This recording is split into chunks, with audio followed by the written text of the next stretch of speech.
The anime begins with a scene where a flower is touched by a drop of blood. Following this, the camera moves towards some people whose eyes we cannot see, but they do indeed have eyes because they are witnessing something extraordinary. They are not the only ones observing this event, as a small crow approaches to witness it as well, as if nature itself recognizes that what is happening is not normal. Next, we see a sword that appears to be very sharp pressing against someone's neck. However, despite the wielder applying a lot of pressure, the weapon cannot penetrate the neck. It is then explained that death by beheading is very complex because the person responsible must be a master swordsman. The neck consists of structures that make it difficult to cut through easily. Then we see a white-haired man kneeling on the ground waiting for the executioner to finish, and in front of them, we can see a fat man. For those wondering, that's not me, so I'll stop making jokes. I suspect he is a shogun, watching everything with his round face. The executioner then tries to behead Gabimaru again and asks for his last words. Gabimaru responds that he has nothing to say. After that, the executioner attempts to carry out his task, but he cannot because, for some reason, the sword cannot penetrate the neck. Amid all this, we learn that cutting off a head in one stroke is one of the most difficult things to do, and this is evident because the executioner before us cannot accomplish it. As a result, the man becomes impatient and starts cutting more aggressively, but still to no avail. During this event, we continue to learn about the intricacies of beheading. It is explained that usually executioners cannot cut something in one stroke, which is why the places where such things happen are always messy. This makes us wonder why the flower was stained with blood even though Gabimaru did not receive any injuries. If you have that question, my answer is that we are watching an anime, so don't expect too much logic. Besides, the flower does look epic. In short, in the end, the executioner cannot behead Gabimaru because the sword breaks instead. As expected, the fat man is shocked by this event because he wanted to be entertained, while Gabimaru sighs in exhaustion, realizing that nothing can kill him. Then the executioner is terrified because he cannot believe what has happened. In the midst of this, we see the face of the white-haired man, whom we now know as Gabimaru. He then asks why he cannot die, or more precisely, why he cannot be killed. Until this point, the series has not told us this character's name, so I have not mentioned it. The story follows Gabimaru, who remains distressed because he cannot end his life for some mystical reason. While reflecting on this, we realize that he has no attachment to life because his hands are stained with the blood of hundreds of people. It is precisely because of this that he does not want to live long. As Gabimaru tells us about this, we see him recalling all the people he has killed, and without a doubt, it is a very powerful scene. Then, we see a woman talking to Gabimaru, who is now tied up and locked in a room. That is when the woman starts revealing some facts about Gabimaru. At that moment, we find out that Gabimaru is a ninja trained to kill and also hails from the village of Iwagakure. This village is no ordinary place because it trains the strongest ninjas in the world and is known for its brutal methods. The woman then comments that it makes sense for Gabimaru to have such an extraordinary body because he was trained like a demon in Iwagakure and probably passed all the tests there. The woman also mentions that people from that mysterious village are able to break swords with their bodies. Gabimaru then comments that those fools could not hurt him in the slightest, and he says that he does not need to use martial arts to defeat his opponents. The woman is intrigued by this last part and asks if he can perform jutsu, to which Gabimaru replies that he can. As expected, the woman asks Gabimaru to show the jutsu, and he asks why. Fearlessly, the woman responds that she is very curious. However, Gabimaru refuses and says that if that is the reason, he will not show anything. After that, a round-faced man orders his subordinates to burn Gabimaru at the stake because Gabimaru has been sentenced to death for his countless crimes. Then, we see Japanese people with funny haircuts starting to pile up straw to light the fire. We then see Gabimaru tied to the stake, waiting for his fate, which we know is immortality because he is practically immune to anything. After that, we continue learning about capital punishment, and I say this because the series narrates that in ancient Japan, those sentenced to death by burning were the ones who caused fires. The explanation does not stop there, as it is also explained that people who die by fire experience extreme pain from the burns on their skin. Their muscles contract so hard that it breaks their bones, and they eventually die more from the smoke than anything else, showing that this is a very cruel punishment. The Japanese people with funny haircuts finally finish piling the straw at the stake and light the fire. Gabimaru starts to burn, though as expected, this does not hurt him in the slightest as he opens his eyes in that state. And as expected, El Chongo felt pleased because he was talking about how none of his efforts had succeeded. In a scene change, we see Gabimaru bound again. He then says that he never intended to become immortal and adds that he wants to appear soon. After that, we see the woman from before turning her back and noting everything Gabimaru said. Then Gabimaru feels cold and asks the woman for clothes, adding that if she is going to turn her back, she should at least give him something to wear. However, the woman is not interested in moving and mentions that her position does not interfere with her work, which is to document Gabimaru's case. Gabimaru sighs and mentions that his story is not interesting. When the woman hears this, she simply replies that she has to do it. Then she starts asking some questions about Gabimaru's life. At that moment, Gabimaru recounts that he never knew his parents because his village chief killed them to adopt him. As Gabimaru tells this, we see a bloody scene where the person executes Gabimaru's parents in front of him when he was still a baby. After that, the woman asks if he has any dreams or goals, to which Gabimaru responds that he has none because he is a killer and does not need such things. He must focus on killing the people he is ordered to execute. In the middle of the story, we see a past scene where he holds a severed head in his hand as if it were something natural, which gives us an understanding that he is used to it. After all this, the woman asks one last thing that day and asks how he could be captured considering he is immortal. Gabimaru replies that he wanted to leave the village, but his comrades betrayed him, so they surrounded him to capture him. At that moment, Gabimaru mentions that in his village, leaving the village is forbidden, so he has no complaints about what happened. After hearing this, the woman asks why he left his village. However, unfortunately for us, the series shifts to another scene before we hear the explanation. After that, we see El Chongo looking crazy because he wants to try a way to finish off Gabimaru, this time by being killed by cows. If it is not clear what I am saying, I explain that the series tells that a person's legs are tied to two cows forced to move in opposite directions. The goal is for the person to be torn apart by the strength of these animals. However, that's not all we learn. We are also told that a person's extremities can withstand a weight of 500 kilograms, but the pushing force of a cow is 900 kilograms, so it's easy to conclude what will happen if executed this way. After that, El Chongo orders his funny-haired men to run the cows, but as expected, Gabimaru's extremities can withstand more than 900 kilograms, so the cows become exhausted and collapse. Gabimaru feels disappointed again, and El Chongo, with a round angry face, because his reputation as an executioner is ruined. He then orders to bring more cows to try again. On the other hand, the woman approached Gabimaru and said she found all this strange, to which Gabimaru responded by asking if she was referring to the body of a ninja. The woman replied no, she was referring to Gabimaru's contradictions. She pointed out that although he claimed he wanted to cease existing in this world, he resisted when the animals dragged something he found very strange, not to mention that he said he had tried to leave his village. This didn't make sense because if he had no will to live, why did he try to escape? That was what she wanted to understand. After saying all this, she asked him to answer the question she had asked yesterday, indicating that he had not answered before because he was trying to flee his village. However, Gabimaru's calm demeanor completely changed, showing the expression of a killer. Suddenly, someone appeared. I'm not sure who he was, but we will refer to him as such to simplify the story. Essentially, this person approached the woman and asked her to forget about the record because they needed to eliminate it as soon as possible. The woman firmly replied that she had to do her job. At the same time, we could see that one of the man's subordinates appeared and told him that he had already brought the ox.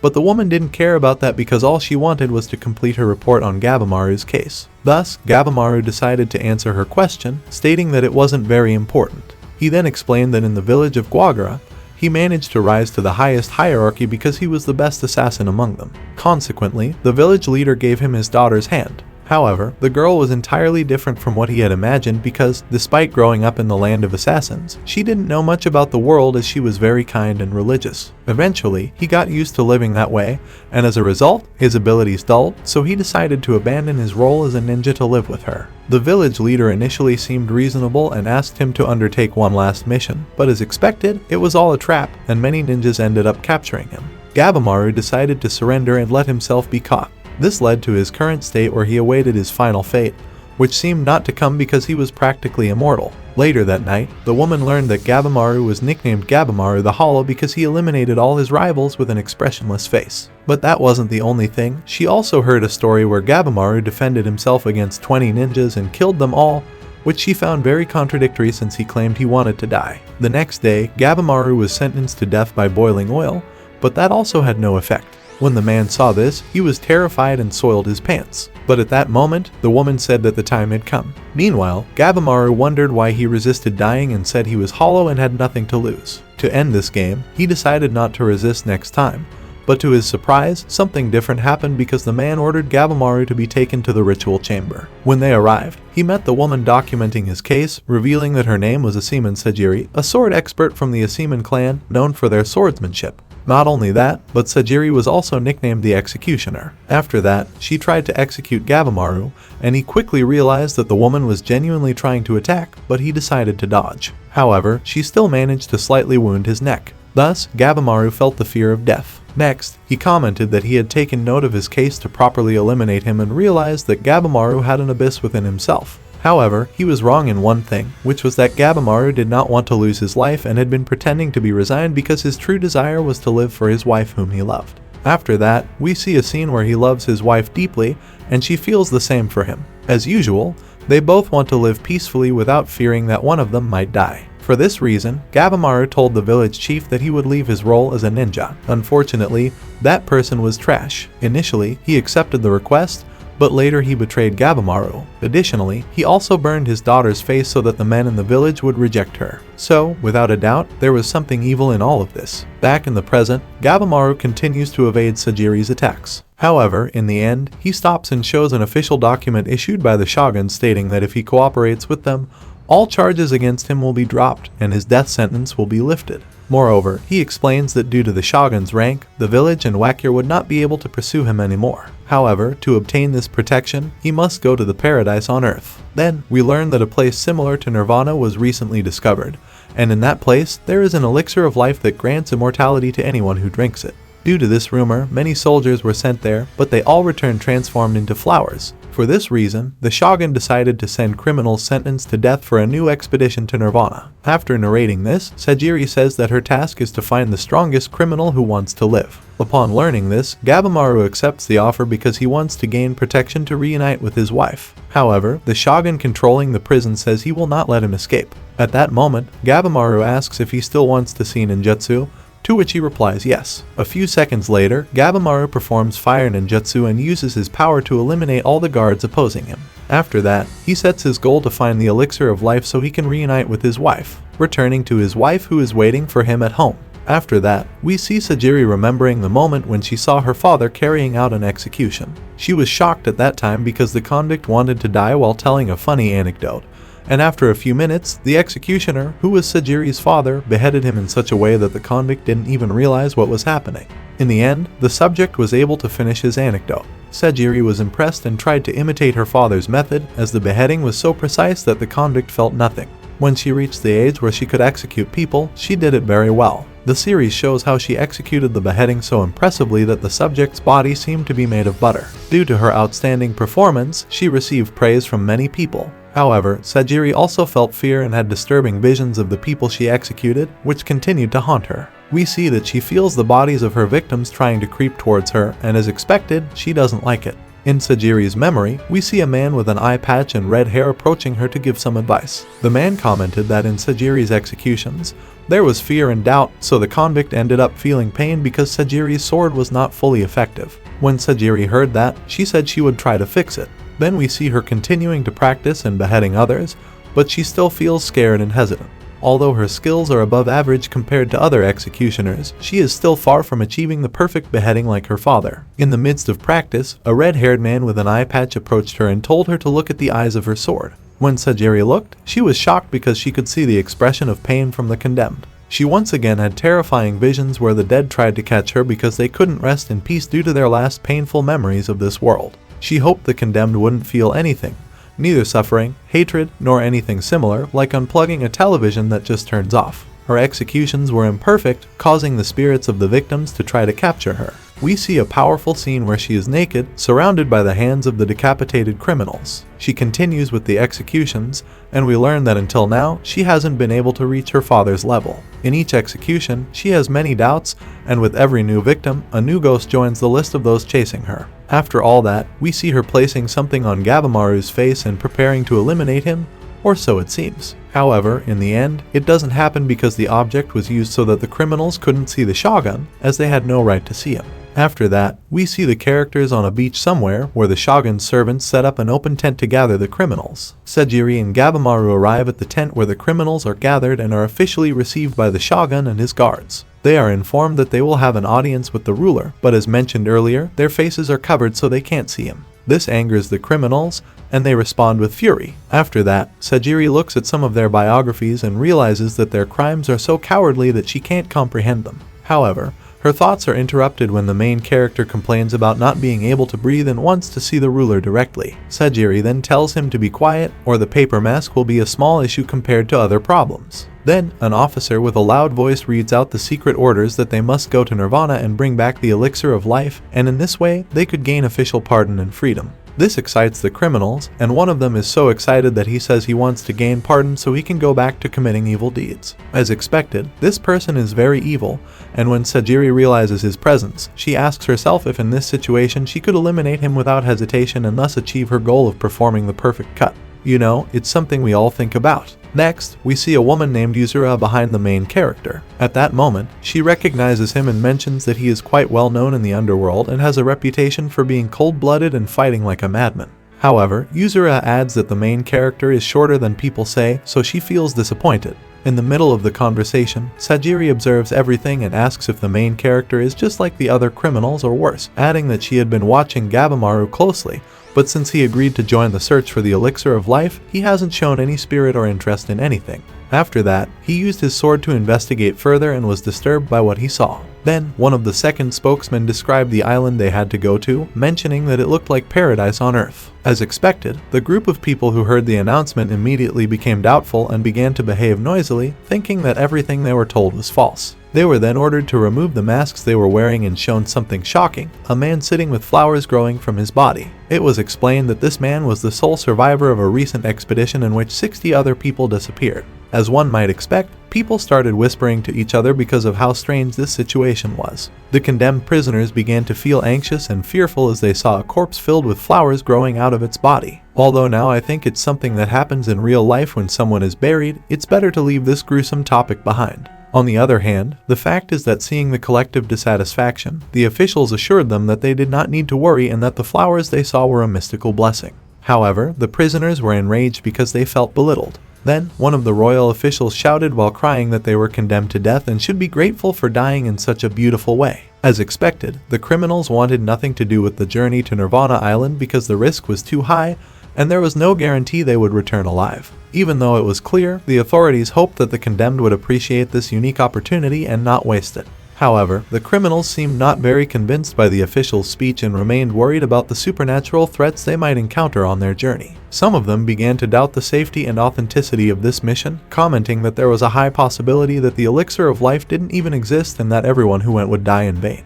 At that moment, an official told them they could leave if they were not satisfied, but when one of the prisoners tried, he was killed by an executioner, specifically by a red-haired man with an eye patch from before. From his movements and manner of beheading, we could conclude that this man had the same level of skill as Sajiri's father. Returning to the speech, we see that one of the guards mentioned that these bandits would have a partner to work with, and those people were the executioners. Essentially, they would be divided into two-person teams. The criminals were then warned that they would be monitored and that the death penalty still applied on the island if they committed any crimes. They were also told that if that happened, the executioners would not hesitate and would immediately behead them. It was then that we could see that Sajiri was the partner assigned to Gabimaru, and we knew this because she placed her sword on his neck a few seconds later. The spokesman then mentioned that if something happened to the criminals' partners, then the latter would be executed by a clan called the Clan, which was a very powerful and fierce family. At that moment, we could see Gabimaru remaining calm, and when Sajiri saw him, she wondered whether he was brave or just didn't understand the seriousness of the situation. After that, the ruler called an official and whispered something in his ear before announcing that they would depart soon. After this, the official in charge suggested reducing the number of prisoners because there was a limit to the ship's capacity and the number of supervisors. Realizing what this meant, one of the prisoners killed another to demonstrate what the official meant. Then, the official confirmed that anyone who died would be useless, and thus the prisoners began killing each other. While the island's ruler watched the scene without understanding what was happening, he enjoyed the show because it was one of his goals. When the official commented on this, one of the officials thought to himself that it was all nonsense because they were all attacking each other and couldn't show their abilities, so the surviving criminals were the roughest and most foolish. Amidst all this, the ruler wanted to know who had the red seal, the most dangerous criminal. Then, the official mentioned that among the criminals, there was a group of people with extraordinary abilities who could be considered superhuman, including Gabimaru from Asia and the others. Then, at that moment, the man with the eye patch named Izan approached Sajiri and said that although there was a lot of violence in that place, the things they would face on the island would be far worse. He added that only those who were cursed would suffer because the executioners would also face great challenges. It was then that he commented that Sajiri was not suited to be an executioner, considering she hesitated when executing her victims. After saying that, he added that a woman who was the daughter of a famous samurai should live peacefully at home and not wield a sword. Okay, remember that this is based on feudal Japan, so don't try to criticize this anime for that. Then, the man with the eye patch said that Sajiri could not bear the guilt and souls of her victims. The woman felt frustrated by the comment, but she said that even at home, her family's reputation remained, as their livelihood came from the deaths of others as executioners. It was then that she remembered how in her youth she felt intimidated by her family's work and one day decided to take a knife and face reality. We then see a scene where she partially draws a katana, and in that way, she first encountered the karma of an executioner. After that, Sajiri told the man with the eye patch that despite facing difficulties, she wanted to be a warrior and was determined to do whatever it took.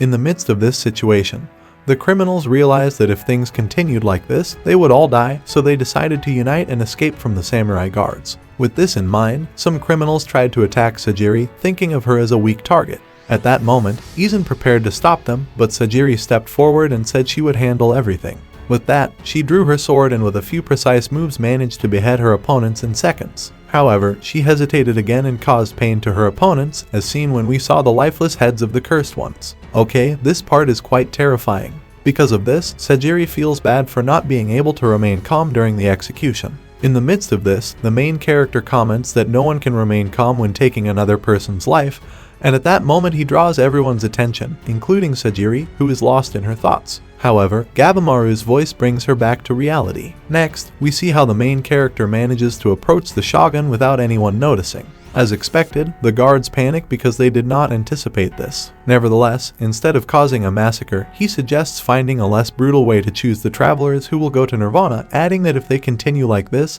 there will be no one left. However, everyone disagrees because they all want to continue watching the show. After that, one of the guards tells one of the criminals to kill the main character, promising a direct ticket if successful. As expected, Tipo prepares to fight Gabimaru, which of course surprises Gabimaru, who mentions that he doesn't want to kill anyone. However, seeing that his opponent does not retreat, Gabimaru regrets and says he doesn't want to carry another soul's burden on his sword, but if there is no other choice, he must execute his enemy. Back to the fight, Gabimaru is taken aback by his own peaceful demeanor, unconsciously allowing Gabimaru to approach him. Moments later, Gabimaru makes a swift move, slits his opponent's throat, then beheads him, all while his hands are tied. Next, the criminals attack Gabimaru, but he defends himself very effectively. When I say very effectively, I mean he breaks several necks, spines, and backs, but the latter is yet to be confirmed. After a very animated display of violence, we see Gabimaru covered in his opponent's blood, and everyone is shocked by the scene. As one might imagine, the only word that comes to their minds to define Gabimaru is that he is a monster. However, Gabimaru turns around, draws his sword, and realizes that his victims' souls are far more numerous than his own.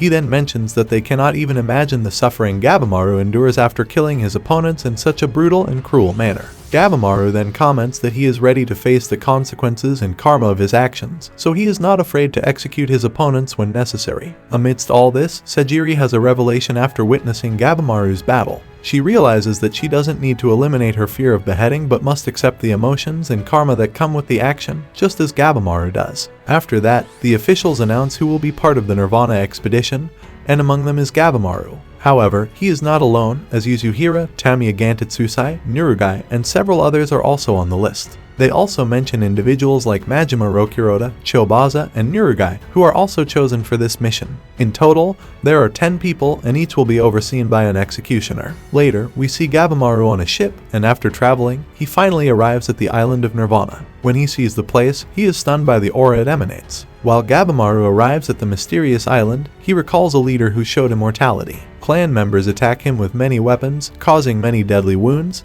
but the person keeps a terrifying smile. According to rumors, this is due to the medicine they obtained from the land across the sea. So, we can assume that the person drank the elixir of life. Gabimaru told this to his companion, but soon realized that Sajiri was skeptical. He then said that he initially thought it was impossible too, but eventually found that it was true. He mentioned that he was unsure if they could find the substance to become immortal because its location was a mystery. As they walked through the dense area, examining their surroundings, Sajiri commented on how impressive it all was. In fact, she thought the place was so impressive that she began to think about the elixir of life that might be there. But Gabimaru stopped and expressed the opposite opinion, indicating that the place was actually quite frightening and affirming, "Do you know the dangers we will face?" Then, Gabimaru removed his armor, and Sajiri was shocked and said that he shouldn't do that. Gabimaru replied that walking in an unknown place with his hands tied was madness, but Sajiri didn't care about his opinion because it was an instruction from the shogun. Her duty was to watch over Gabimaru and not allow any rule breaking. After that, Sajiri provided new ropes so Gabimaru could tie his hands himself, and at that moment, Gabimaru began to speak. 1. The odds were stacked against them, and he told his companion that they only had enough food and water for 3 days, and the only clue they had was a random picture. After that, Gabimaru began to doubt whether the shogun truly wanted to find the elixir, which made Sajiri tired of Gabimaru's complaints. Sajiri quickly drew her sword to Gabimaru's neck and said that she was an executioner, not a companion, and told him that if he disobeyed orders, she would behead him. When Gabimaru heard that, he resigned himself and followed Sajiri's instructions while tying his own hands. While doing so, he reminded himself that he was doing all this to return to his wife, so he was willing to accept and fulfill the conditions. Suddenly, a large hammer struck Gabimaru's face and threw him into the air. After that, Kium, who had thrown the hammer, picked up a metal ball and mocked Gabimaru for being off guard. Despite the surprise, Gabimaru was still alive after taking the hit. Then, Sajiri checked on Gabimaru and told him that his neck was only dislocated. From there, we learned that Kium was a warrior monk obsessed with weapons, which led him to hunt hundreds of warriors to steal their deadly weapons. After that incident, Gabimaru noticed that Kium's hands were not tied. Sajiri then asked her superior why the prisoner was not tied up. Quicho commented that they could tie his hands on the way back and didn't want to waste time arguing with the prisoner about it. When Gabimaru heard that, he tried to follow along. Then Quicho began to state that Sajiri was an executioner of the lowest rank because she was honest, but Sajiri cut off Quicho's explanation. After that, the giant of a man angrily slammed one of his weapons down because Gabimaru did not recognize him. He showed a box full of weapons and said he was excited to try them out. Gabimaru complained that he had met someone with a fetish for weapons and said that there was no point in fighting and giving the advantage to others. However, Kium commented that it was better to finish off the criminals first before searching for the elixir. At the same time, we saw the executioner Quicho waiting for the outcome of the fight, and Gabimaru was upset because he had to kill someone again. His wife did not like him doing that, but despite this, he remained resolute and ready to act.